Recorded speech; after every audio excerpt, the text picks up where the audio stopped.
I don't know about you, but there's times where I have felt like an imposter in my own life. It might have been that really hot person that I got to go out with, and I thought, what are they doing with me, right? Or maybe I have been asked to do something of importance, and I think, why? Why would they choose me? I feel like an imposter sometimes in my own life.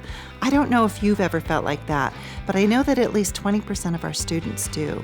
And a lot of that has to do with what's called our personal narrative. Now, the word personal obviously means it's for us, and a narrative is a story that we create about ourselves. And if I suffer from imposter syndrome, and I've got this personal narrative about myself, it's also going to form my scholarly identity. So, for example, true story, not making this up, no impostering going here. I am the only woman in my whole family for generations that have ever gotten a college degree, and of course, advanced degrees now.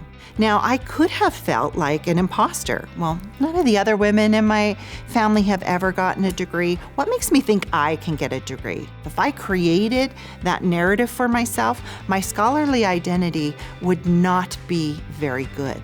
Because as soon as I have my first fail, maybe I failed a test, maybe I bombed an assignment, maybe a project went bad, I'm going to go back to that personal narrative of no women in my family have ever graduated from college. What makes me think I can?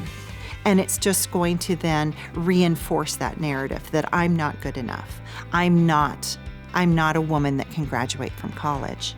But what is it that creates our personal narratives? That's where we really have to go. It might be parents, it might be friends, it might be media, it might be a significant other, it might be a teacher that has created these personal narratives. Now, mine that I kind of shared went kind of to a negative personal narrative. And I could have had some negative impact or feedback that's created that narrative for me. But we also have positive personal narratives. And where do they come from? The exact same people. But the thing about a personal narrative is you get to choose what your personal narrative, that's why it's personal.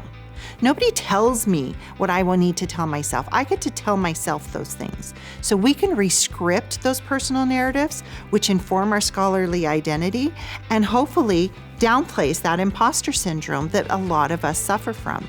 How do I change that script? I've heard the same thing from all of these people all of this time. Well, a lot of it has to do with starting to learn more about who you are, what are your values, all of this self-awareness. How does that play into your personal narrative? And how can I change it? For me, one of my all-time heroes is Dr. Carol Dweck.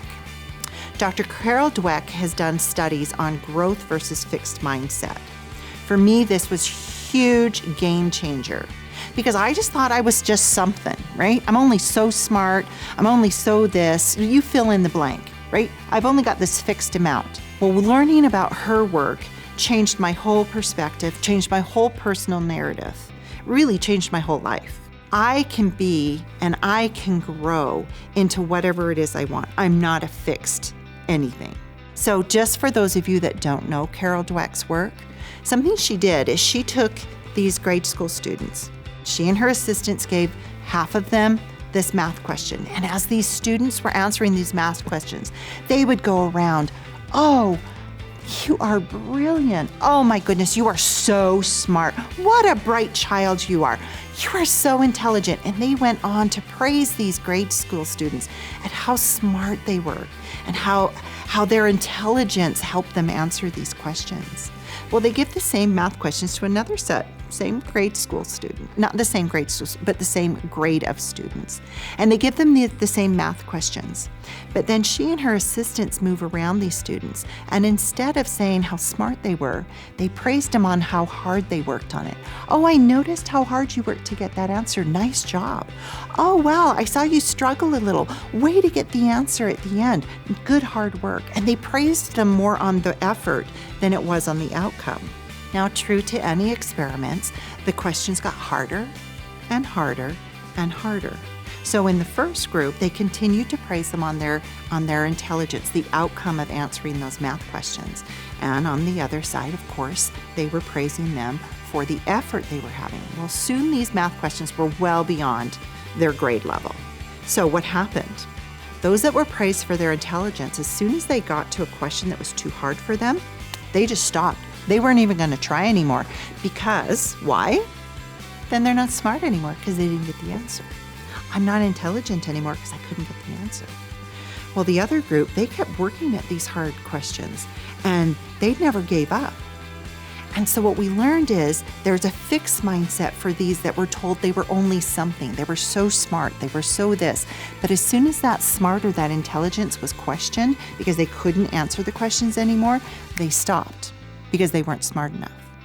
But on this side, it wasn't that the answer was correct. It was that they worked hard on it. That is the growth mindset. They knew that there was more to be learned because there was growth to happen.